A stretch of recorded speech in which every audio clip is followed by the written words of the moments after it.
Take. In this episode of Head First Take, we're going to discuss about the new report on ease of doing business by the Pahle India Foundation. With me, I have here Gaurav Choudhury, Deputy Executive Editor of Moneycontrol. Thank you for joining me, sir. So, first of all, this report discusses about the ease of doing business across the value chain in three main sectors. So, how do you see ease of business improving in India? Well, if you look at the World Bank's Ease of Doing Business report, if you go by the headline rankings, we have done remarkably well from about 140 odd. We were 77 last year, and there is heightened expectation we are going to leapfrog into probably very close to 50, or if not better than 50, when the report comes out later next month. But having said that, this report, the Pahle India Foundation report, actually does a more granular analysis of sectors, picking on three sectors, specifically the what is called the alco-bev sector, which is alcohol beverages, sugar, and the tourism sector. It goes on to show that despite India's jump in the headline ease of doing business rankings, there still remains a lot of red tape. In fact, in the case of alco-bev or sugar, or even in the case of tourism, the tape is very deep red.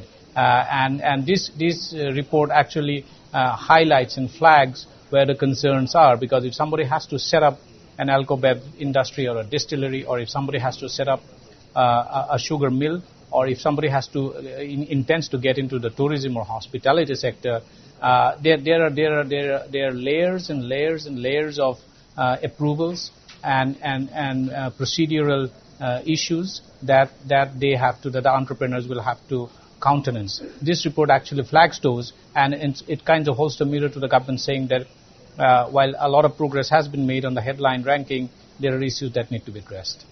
Right, so red tapeism is a big issue. Now, the report also says that the main issue of the sugarcane industry is the pricing of sugarcane, because the central government sets prices and so does the state government. So how do you see that the prices could get better for the farmer? Yeah, sugarcane is a little problematic, not because, there are two ways to look at the sugarcane problem. The sugarcane problem, one is purely from the economic point of it, the fiscal side of it, from the business side of it. The government the center sets something called the fair and remunerative price, which is based on calculations recommended by the Commission on Agricultural Costs and Prices. But the state governments, however, set something called the state advisory price. So that kind of queers the pitch. It muddies the waters for the farmers as well as the millers.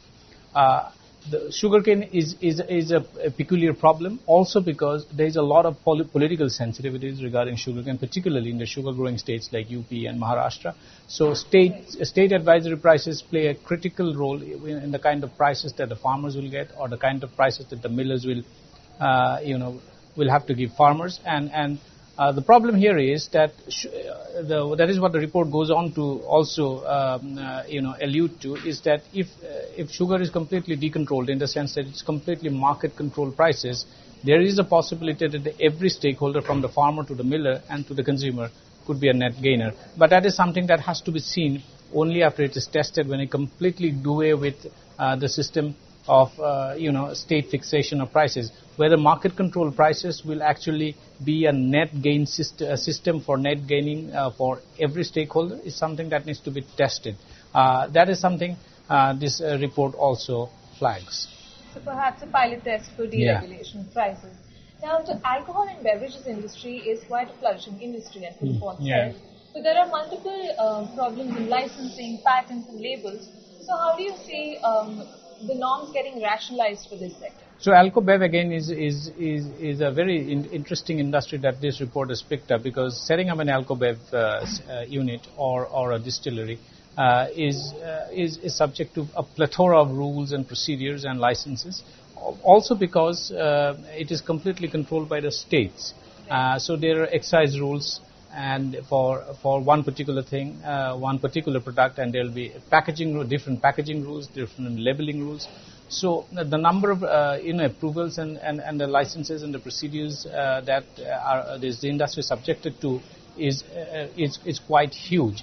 Now, the one way of dealing with that is to bring alcohol. So, for instance, in the taxation front, you can bring alcohol under GST and completely tidy up the taxation system that is now, it's a very ugly patchwork of taxes in the alcohol industry. So you can knit that up, tidy it up, and bring it on by bringing it under GST. But states will not agree because alcohol beverage is acts like something like a milk cow for most states, and that was the reason why there was a lot of resistance when during the course of discussion of before GST actually kicked in India, why states put up a resistance that alcohol bev should not be brought under GST. So this is one industry. If a system or if a method can be found out to fix the procedural systems or the procedural irritants in the alcohol bev industry, then any other industry will be kind of a breeze. It's not going to be easy, but this is something. This is probably it exemplifies how difficult it is to do business in India, this industry, and it's every stakeholder is probably involved in this. Will have to get involved in this for fixing this system. Right. So procedural and taxation issues need to be cleared up. Now, the third sector that the report talks about is the tourism sector. So how do you see this sector improve? Yeah, so tourism again is a specific problem because tourism it's a services sector, and it involves the range is quite, the universe of tourism and hospitality is quite wide. It ranges from say a restaurant to a high street hotel. And so it involves people. It involves, say, for instance, services like security, private security guard system.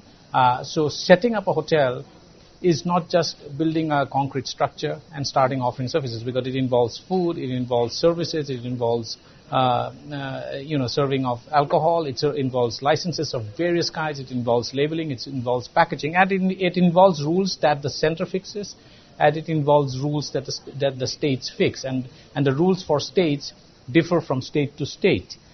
So they have to. It's a kind of a labyrinth that any hotel or hospitality chain or anybody interested in any kind of tourism entrepreneurship has to negotiate. And that is why this report has actually picked up this industry to highlight that there are issues that need to be fixed. Right. So this report basically says that if one sector is improved, then across the value chain, the other sectors will improve.